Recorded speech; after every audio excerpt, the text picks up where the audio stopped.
Hey, how's it going? This is Kenny with Keller Williams Realty. Hope everybody's having a great day. Thanks for checking me out. This week, I wanted to talk about public housing and government assistance, but I wanted to talk about it like in a maybe a different spin to what is traditionally thought about as far as like housing projects and housing vouchers and all this kind of stuff. Um, but you got to think about like, so back in the day when a lot of like the housing projects were created, was in a different situation, whether it was like the Great Depression and the New Deal, creating them, or whatever the situation was. Right now, you know, for me, like the government is supposed to encourage certain activity, um, and they do that. If you do if you ever did, your taxes before, you see that. Your child care credits, um, you know, housing deduction, homestead exemption, mortgage interest write-offs, smart home write-offs, efficient cars or whatever. They're pushing policy through, the money that they're able to give you back, or whether it's credits or whether it's rebates or whether it's straight out just payments or whatever it is.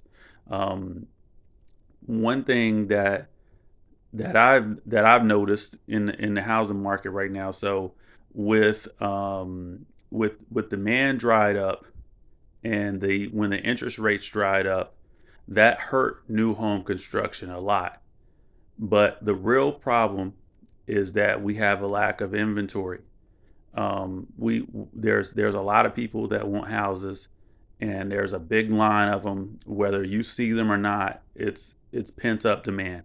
They're there, and when the situation gets right for them, they're going to be wanting to buy a house. They just can't right now, but they're there, and that's what's pushing the prices. That's what's pushing. Um, that's why housing prices haven't considerably dropped. That's why prices have mostly stayed high. Um, so that's what's really driving it in the background. So when mortgage interest rates went up, the new home construction builders, being business people, they saw, you know, their sure thing kind of go away. They didn't have the waiting list that they had before when the interest rates were low. They weren't able to, get all their homes sold, before they even built them. They want to have that happen. So they have now, pulled back on building neighborhoods, and, maybe finishing up the ones that they have, but not starting new ones. We need them to be building and building around the clock, because, eventually that's what's gonna that's over the course of years of them building. That's what's gonna do it. Now I've seen a lot of apartment complexes being built in the Henry Clayton County area recently. It'd be interesting to me to see how that is gonna, pull some people to those new units. So what is that gonna do to everybody else that's in the housing market, if in the for sale market? Um, but what I really wanted to talk about in this video is like, why doesn't government encourage the behavior of new home builders? Why don't they even they do whatever they need to do to keep home builders building?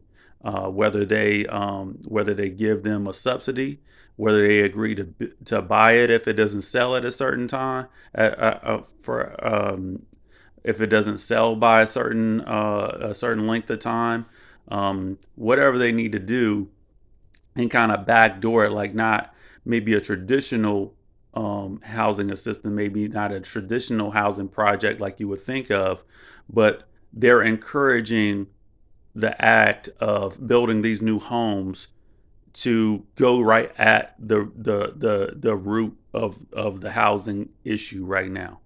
Um, I think I think that is valuable, and I don't know. I'm quite sure that on a smaller scale, the government is, maybe has some deals with home builders, or, has voucher program or whatever it is, like on a smaller scale. But I'm talking about, what is the plan that they can have to go full speed ahead with every builder to say, hey, y'all keep building, and we're gonna figure it out, because eventually we know that there are people here that want that need the homes. We need more homes. And what about, here's a crazy idea. What about maybe having them more in the affordable range? Because the new home buyer can't really, I mean, the first time home buyer can't really afford the price point of the new homes in many scenarios, because they're too expensive for that first time home buyer range. So the first time home buyer is buying more of the existing homes, built around like 2000 or somewhere around that range. The new homes are, considerably more than that. So somebody else is buying those. So, but then that starts, then if you tell them what to build, then it becomes almost like a housing project, like a nice housing project, um, and a new housing project, um, because it's like a certain type, it's a certain price point or whatever, and you might want to stay out of it, because we've seen many of the housing projects getting built, tore down, like in the city of Atlanta, for example.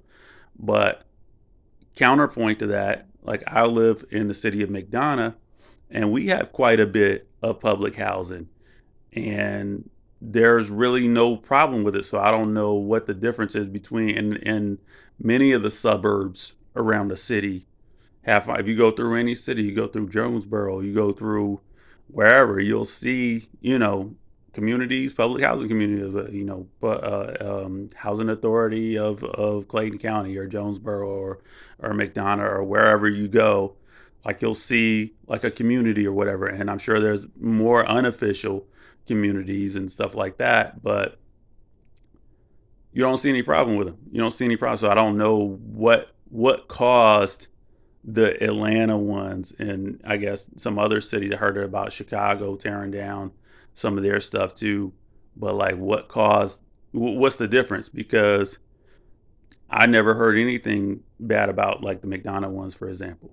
And there's quite a bit. Like I was surprised about how much there was, and it's just like another neighborhood. You have neighborhoods back to back, and it's just like, okay, well, this is the only way is a sign out front, because it looks and feels the same.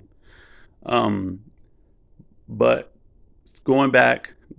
So I don't know what it would look like, but excuse me, it's almost one of those situations where the government has a deal. It's not so much with the end user, with the home buyer. It's more like, this is my idea, an an agreement with the with with the with the construction, with the new home builders, to just like keep building, go overdrive, go crazy, because this is where we're going to need. Maybe consider buying in maybe low cost areas, with work from home and everything. Maybe people don't need to be right at Midtown Atlanta now. Maybe they don't need to be downtown. Maybe it's time for growth of some of the, just in Georgia, for example, some of the middle range cities, Macon, Valdosta, Columbus, Augusta, Rome, wherever, right? All of these type of cities, maybe grow them out, maybe have a lower cost. People trying to stay in the metro area so much, and taking that price tag. What if we build out, some of these mid-sized cities, or some of these areas in between Atlanta and the outside cities. Like, for example, like on the south side, like you have Atlanta and you have Macon. So like McDonough is like kind of like halfway between Atlanta and Macon. Um, so and then kind of like halfway between McDonough and Macon is a city called Forsyth, Georgia. It's not Forsyth County, not Cumming, but Forsyth, Georgia. I think they have like the Georgia State Patrol headquarters there. They got some other stuff. They got some colleges there. But you'll see, like if you're ever going to Florida, you go through Forsyth, Georgia, and so there's new homes. I've seen more and more new homes in Forsyth, Georgia. So people are already having this idea, like, okay, it's not all the way to Macon. It's halfway between kind of the suburbs and the next city. So now we're going to build in this middle ground, and you know what I'm saying, able to build a new house and start off with cheaper price of land, and then you end up having something more affordable. um, but I definitely think government should come out with building, because that was an unintended consequence of of I think it was a known consequence, but it was like one of those that's like, oh man, like that sucks, because that happened too, of the Fed raising interest rates. They wanted to kill demand, but I'm quite sure they didn't want to kill the homes being built. There's like still build, like we want to bring down the prices, and we want to build more houses to also bring down the prices and serve that demand. We want to actually serve the demand. We don't want to like move it around, because it's still there. Like play with it, stir the pot, and still the same amount of contents in the pot. Like it doesn't do anything. So like the fix is to build more houses. So I feel like the government needs to step in and help, and maybe not overdo it, because I think if they overdo it, then you've created more projects. If you overdo it, then you've created, all of this stuff that may not have worked in the past, and they may have been trying to stay out of that. And, they may overextend as far as, taxpayer money and all this kind of stuff. But I feel like if they have a list of priorities, um, like home ownership is like high on the list of like things to like goals of the government. Like if they had like government goals, you know what I'm saying? Like, obviously safety, people above the poverty line, insurance for those that can't afford it, and elderly, and whatever it is. Like, I don't know like what those top items are, but like it should be one of them on the list, because it promotes some of those other things that are on the list. So, anyways, I hope you got something out of it. Feel free to join the discussion if you have any thoughts on this. But thanks for checking me out, and have a great week.